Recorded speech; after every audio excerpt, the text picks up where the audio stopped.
So our friends up north might not know a whole lot about these, but when it gets hot and when it gets August, it's muscadine time.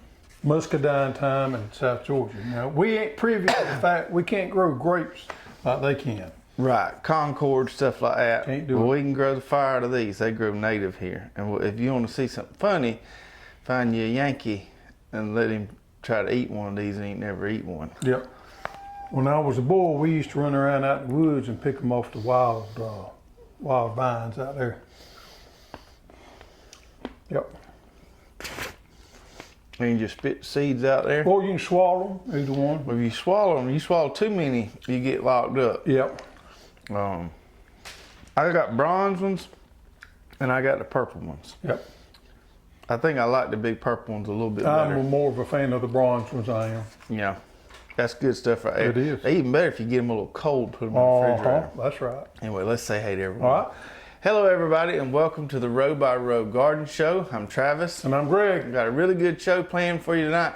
We're going to talk about our fall planting schedule a little later on. But before we get to that, we always have a little show and tell. And what you got? Well, what I got, as everybody knows, I gathered up my blue bayous the other day. Yeah? And I let them cure out, and I want to tell you, hold that up so I got everybody a can see blue bayou meal right here. Get that plate right there and show them what that looks like. That's pretty. So that's some slices Pumpkin wedges. Pumpkin wedges of blue bayou pumpkin there. And you just put those in the oven? Well, you got to dot them up a little bit, but here's the And deal. you dot them up? Dot them up a little bit, and you put your little honey on them.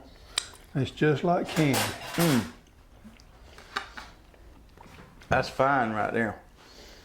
It's like a... Ooh, look at there. The rind's still on them. Ain't that pretty? It's got good flavor. You can taste the pumpkin there, but it's also sweet. It's sweet, but now we don't like to put a lot of sugar on there because sugar goes straight to that belly. And we don't need no big bellies around here. That's right. So we use up good, you need to get some good honey from your neighbor down there that makes honey with his bees, some raw honey and put on there. It's got a good texture to it, too. That's good stuff right there. You can eat that all day long. Pumpkin wedges. All right, let me show you number two. Number two. Number two is this right here is off the, hold on a minute. What? You're getting a little ahead of yourself, ain't you? This here is pumpkin soup. Pumpkin Look soup. how pretty that is right there. That does look good. Now take your little bite of it. Be careful now and tell me what you think. What's all in here? That's garnish on top. I know, but is it Parsley. just pureed pumpkin? You eat it and we'll talk about it. Nah, Now that's kicking right there. I could go for some of that. That right there will make you want to grab you a pumpkin and an onion and a hog and go live in the woods. Yeah, that's good stuff right there. I could eat a big old pot of that. Yep. Come wintertime, the pumpkin still be good. Make you some more of that. I like that.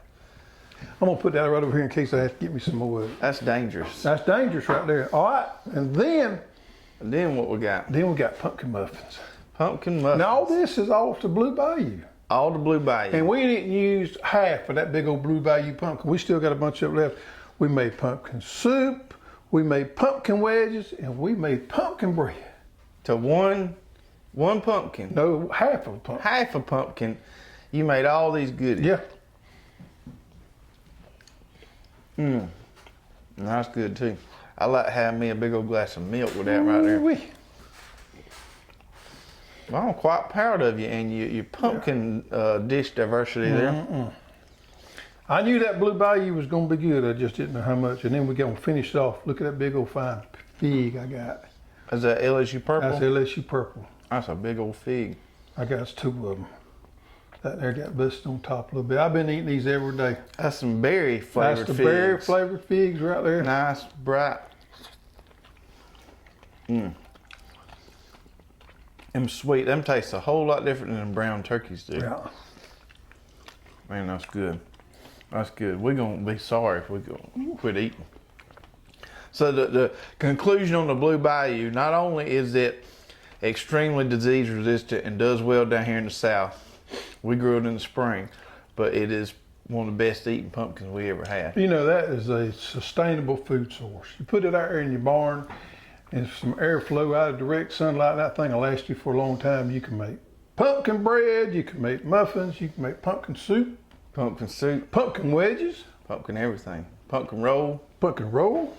All right, good stuff. So if you've got some, if you got a little time, you could probably still get, if you live in the South, probably still squeeze a crop of pumpkins in. Ooh, it'd be tough. It'd be 90 close. days to maturity. It'd be close. Heat units are going to pump it up Yeah. a little bit. Yeah. But for spring, certainly, get you some of those blue bayous and try them out. I believe my favorite's the soup. I really like the soup. A couple things I wanted to mention about the tarps. So we've been doing a lot of the tarping, been really happy with it. I'm gonna be out of town a couple times the next few weeks. When I get done, we're gonna go to Dallas towards the end of next week, and when we get back, I'm gonna plant my fall corn. I'm gonna pull up my tarp. It's looking really pretty underneath there. So it's worked good for me extinguishing the cover crop. But I also want to talk about another way we've been using it at my consultant farm. We've been using it to establish new garden plots, and we've been doing what I call the till and tarp technique. Mm-hmm. Okay, so what we did, we cut the grass as low as we could. We didn't use any herbicide. We just basically scalped the grass. Okay, and we're dealing with Bermuda grass here, which is tough. Tough stuff. We put the tarp down. Yeah. Let it sit there for 2 to 3 weeks. Folded the tarp, pulled it off, left it held down at one end, and tilled it up. Put it right back down. Let it sit for another 2 weeks. Pull it up and till it. And what you're doing there is you're basically creating a weed-free environment. So when you till it, you're bringing up all those weed seeds from the bottom. You put the tarp on them, they're going to germinate and die. With the tarping thing, and you mentioned this the other day, you don't want to pull the tarp off and then till it. Nope. Because then all you're doing is bringing up old weed seeds. So when you pull the tarp off, you want it to be ready to go. And so this till and tarp technique is going to work really good if you've got some stubborn. It's not too hard to start a new garden where you had centipede grass, but Bermuda's tough. It's tough to get it out of there, or if you have nut grass or something like that. So going in there and reshuffling the deck, so to say, and then killing it with the tarp back on it is working really well for establishing new garden plots. And we got some pretty looking. Not only that, but it'll buy you some time, especially in the springtime. We get real busy and having to get a lot done. You can get those plots ready a little earlier, throw that tarp on there, and it just holds it till you get ready. That's right. Another thing I want to talk about, and I mentioned this in my video this week. I did a garden tour and I showed some okra that wasn't producing. Well, that video was shot last week. That okra has since started producing. Had a fella, I think he was out in Texas, call earlier this week. Yeah. And he said, I've got some of the prettiest okra you've ever seen, and it's about waist high. Excuse me. But it ain't making any okra.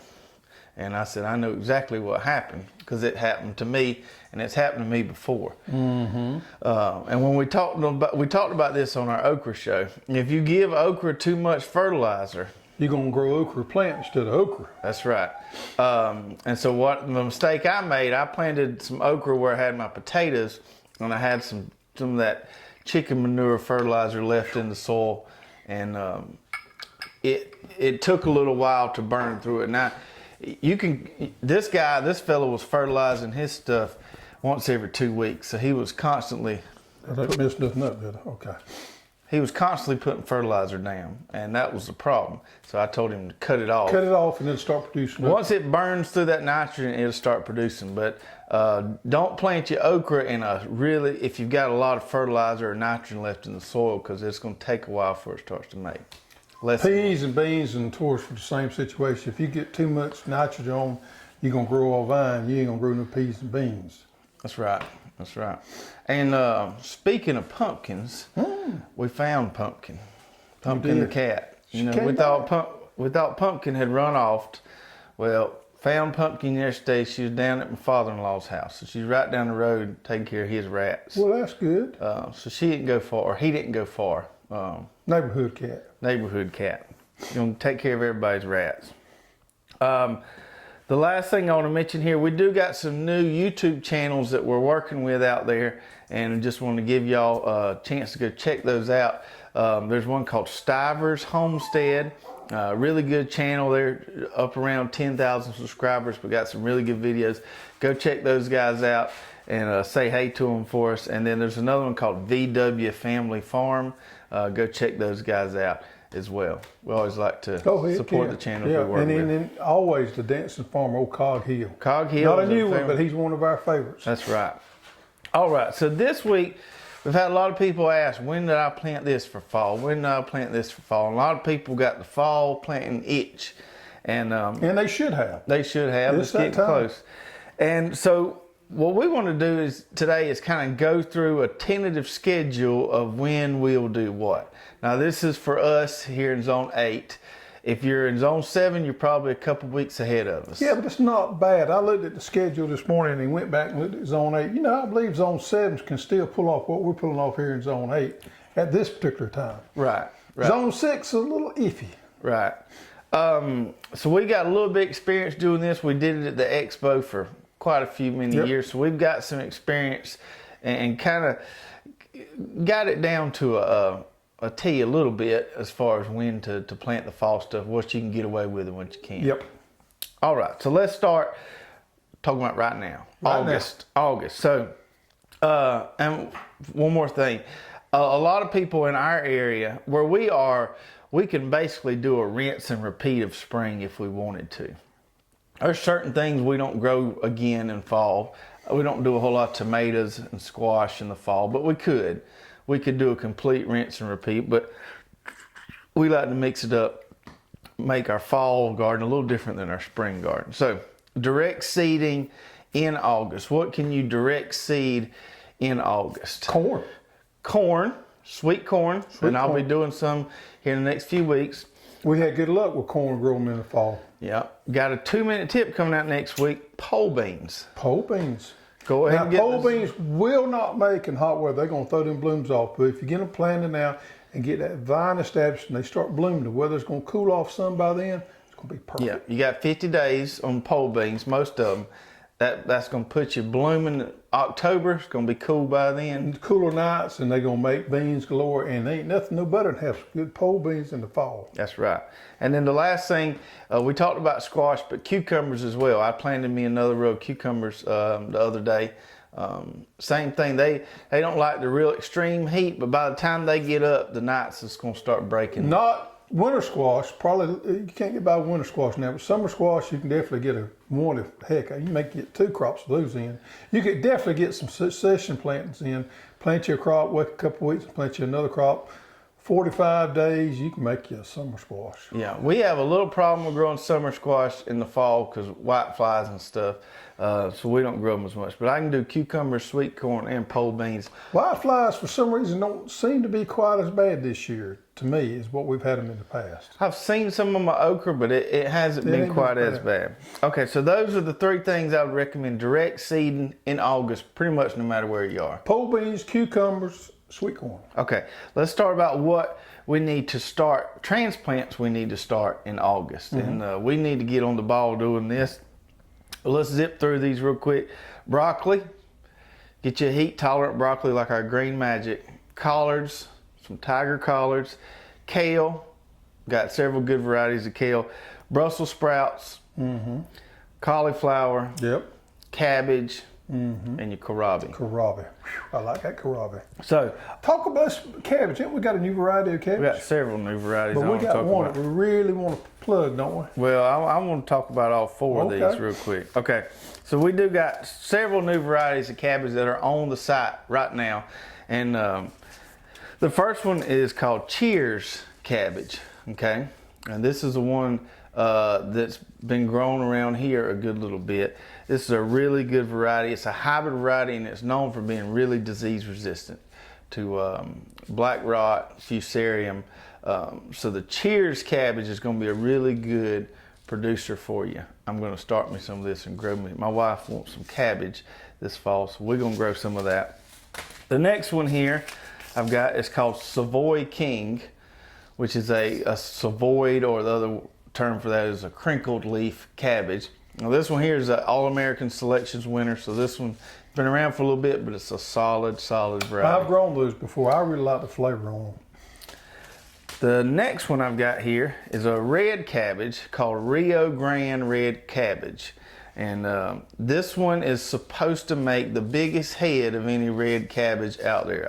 There was a study I read that some grad students did at LSU. They tested 8 or 9 varieties of red cabbage for head size, and the Rio Grande came out on top. If you're gonna make you some coleslaw, you need your little that red cabbage in there to dice it up a little bit. Yeah, so if you want to make some big old red cabbage heads, the Rio Grande's where it's at.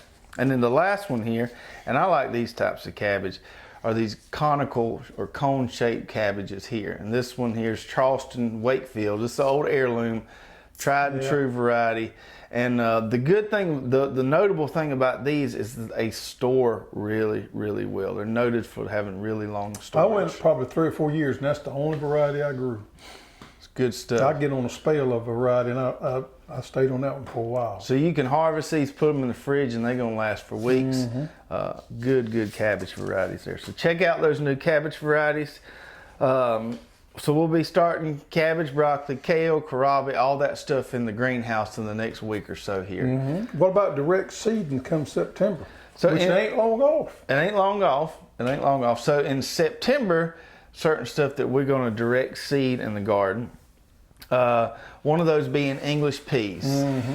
And we got our Hortonova trellis we're gonna use for our English peas this year. I'm gonna use the 4-foot tall one.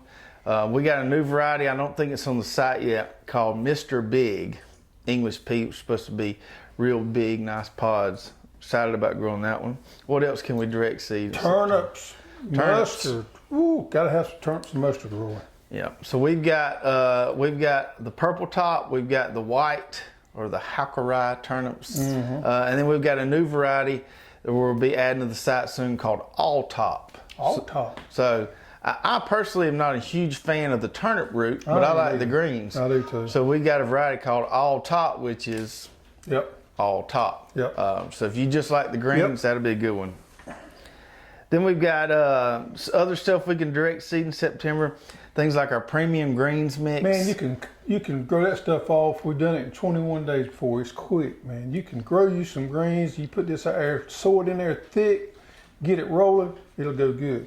Yeah, and you can cut it. You can cut that about 3 or 4 times, and it'll keep making. The good thing about that is I always tell people, especially the raised bed gardeners, if you got a little raised bed, just strow it the whole, cover it up, and it's easy to cut.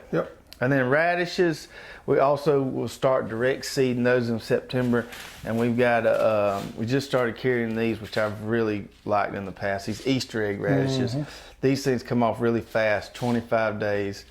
Nice little color variety. I love grow radishes. All right. Next, so that was direct seeding in September. Transplants in September.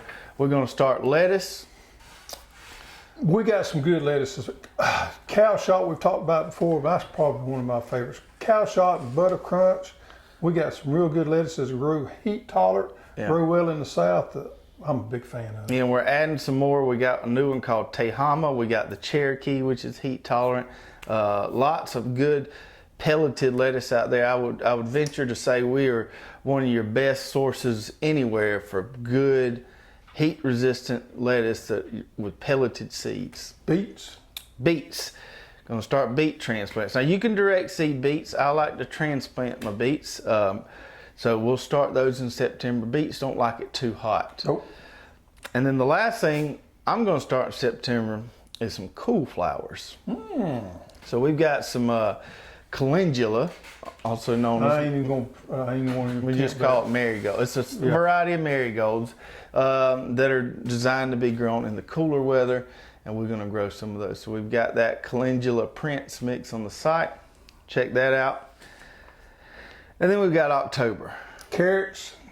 So in October, we're going to direct seed, and I will mention in October, some of the stuff that we started transplants in August, we'll probably be doing another round of those in October. But the things strictly we're planting in October, carrots. Early October is my carrot planting time. I know you have troubles with carrots, but I try to grow enough for everybody. So early October carrots, and then early October is prime time for cool season cover crops. October in Zone 8, October 1st to 15th is your optimal planting time for cover crops. your clovers and your things like that. If you'll make yourself a note, 1st to 15th to get them in there, you're gonna get a better stand than you are any other time of the year for your fall cover crops. So carrots, cool season cover crops. And then lastly, in November, we're gonna be planting our alliums. Onions, shallots, Garlic, leeks, all that good stuff. Yep. We're gonna plant those as early as we can in November and get those off. So, I hope we'll do some more videos with talking about specific crops. So we just want to kind of give you an outline of what our plan, our schedule looks like, and then you can kind of adjust that based on where you are. And put it in the comments. If you have any questions, we'll be glad to answer for you. Let's get some questions. Let's get some questions from last week's show, and if we do answer your question on the show, send us an email to cusserve@hosstools.com, and we'll be glad to send you a nice little prize. All right, question number 1 comes from Culinary Growers Organic LLC, and they said, fantastic show, fellas. Thank you. Maybe mention your tips on curing pumpkins. Thanks. Well, I'm in the middle of pumpkin harvest. My blue bayous come off not long ago, and I was even out there today gathering some Cherokee tans. Big crop of those. Big crop of those. Now, this is the way we do it because we don't have this fancy facility to cure pumpkins. The book tells you 10 days at 85 degrees and at 85% humidity, and they'll cure out. What we like to do is let those vines die back good, let the sun hit the pumpkins there for a few days where we can get in there and get them. We go in there and we harvest them. We put them underneath the barn. In the shade. In the shade, and we let them cure on their own. Now, we have overdone the 85 degrees and the 85% humidity here in the last few days, but we just put them in the barn. We may give them 20 days, and then we start eating them. So anytime that we have pumpkins, we do them just like we do our winter squash. We put them in the barn, give them a few days, about 3 or 4 weeks, when it's hot, and we have cured out, and then we eat us some pumpkins. Shade, dry. Shade, dry. Yep. Good to go. All right. All right. The next one comes from Simplicity Farm. For your customer in general, what kind of space would you dedicate to start up a market garden? How do you control the pest in the market garden as well? So last week we talked about my market garden plan, and I have about 12,000 square feet, 10 to 12,000 square feet I work with, and that is all one fella can handle with a full-time job, just doing it in the afternoons and on the weekends. That's a third of an acre, basically. Well, a quarter, closer to a quarter. Yeah, 10,000 square feet is about a quarter of an Right. acre.